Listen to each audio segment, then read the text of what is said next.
Guys welcome back to my new blog. আজকে দিনটা শুরু করছি ব্রেকফাস্ট থেকে। এখানে দেখো মা বানিয়েছিল ম্যাগি, সো চা আর ম্যাগি খেয়ে দিনটা শুরু করলাম। তারপরে কোনো ব্লগ করিনি, কেন কি বৃষ্টি শুরু হয়ে গিয়েছিল সেই জন্য। দুপুরবেলা আবার মা প্ল্যান করলো একটু বাইরে যাওয়ার জন্য।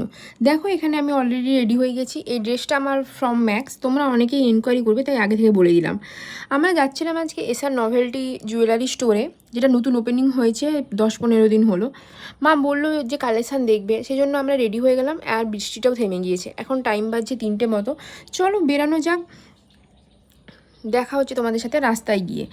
এখানে টোটোর হাওয়া খেতে খেতে আমরা চললাম মানিকতলার দিকে। অনেকেই জানো যারা এখানে কাছাকাছি থাকো, রিলায়েন্স ট্রেন্ডের পাশেই এসআর নভেলটি নতুন শোরুম ওপেন করেছে।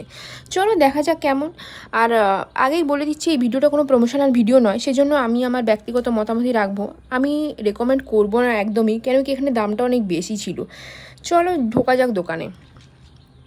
বাট আমার একদমই এই জায়গাটা ভালো লাগেনি। প্রচুর রকম ব্যাঙ্গেল আর মান্তাসা, কঙ্কন, চূড়, বালা, প্রচুর জিনিস ছিল ঠিকই, বাট একদমই আমি রেকমেন্ড করবো না। কেন কি এখানে প্রাইস স্টার্টিং হচ্ছে 2,500 থেকে 3,000 টাকা, যেটা একেবারেই অর্থিত নয়। এর থেকে তো শ্রীহরি বা অন্যরকম জাঙ্ক জুয়েলারি অনেক কম দামেই পাওয়া যায়। মা ঘুরে ঘুরে দেখছিল, মা একটা কাড়া নিল যেটা 450 টাকা দাম। আমার তো একদমই পছন্দ হয়নি দামটার জন্যই। কেন কি এই জিনিসটা হয়তো শ্রীহরিতে 250 টাকা বা 300 টাকায় তুমি পেয়ে যেতে। সোনার জল করা ছিল ঠিকই, তামার কালারেরও ছিল, কিন্তু কোনো জিনিসেরই কোনো গ্যারেন্টি নেই, সেই জন্য আমি রেকমেন্ড একদমই করব না। দেখো এখানে আমি কিছু স্ন্যাপ নিলাম আর কিছু ফটো নিলাম। আর এখানে মা অলরেডি দেখছে আরও কিছু কিছু জিনিস। তারপরে আমরা গেলাম পাশে রিলায়েন্স ট্রেন্ডে ফর গ্রসারি শপিং। এখানে আমি দেখো নিয়েছি 2 প্যাকেট ভেজাটা ম্যাগি। চলো তোমাদের দেখাই জিনিসগুলো। আর তারপরে নিয়েছিলাম থিন অ্যারারুট বিস্কুট ব্রিটানিয়ার, ওটাও নিলাম 2 প্যাকেট মতো। আগে থেকে নিয়ে রাখলাম, কেন কি বাইরে বেশি বৃষ্টি হচ্ছিল আর মাঝে মাঝে এই বৃষ্টি শুরুও হয়ে যাচ্ছিলো, তাই আগে থেকে আমরা এই জিনিসগুলো কিনে নিলাম। আর মা করলো কিছু মশলা বাজারও। আর এখানে দেখো ক্যাডবেরি ডেয়ারি মিল্কের একটা প্যাকেট নিয়েছি, বাট এটা একেবারেই অর্থিত নয়।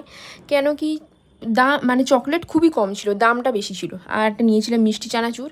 আর ইউনিবিকের এই বিস্কুটগুলো একটার সাথে একটা ফ্রি দিচ্ছিলো, সেই জন্য ওটা আমি নিয়েছিলাম।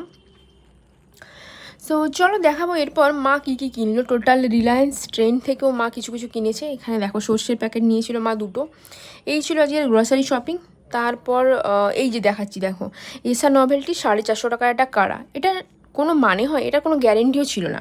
কেন নেবো বলো, যে জিনিসের কোনো গ্যারেন্টি নেই? আমার তো একদমই অর্থিত লাগলো না। তো তারপরে মা নিয়েছিল 2টো কুর্তা ফর রেগুলার ইউজ। দাঁড়াও দেখাচ্ছি তোমাদেরকে। 450 টাকা মতো পড়লো এগুলো। এই দেখো, এইটার তো কালারটা খুব সুন্দর হয়েছে, আর এটা ছিল সাদা আর আকাশি। আমার ব্লগটা ভালো লাগলে লাইক শেয়ার সাবস্ক্রাইব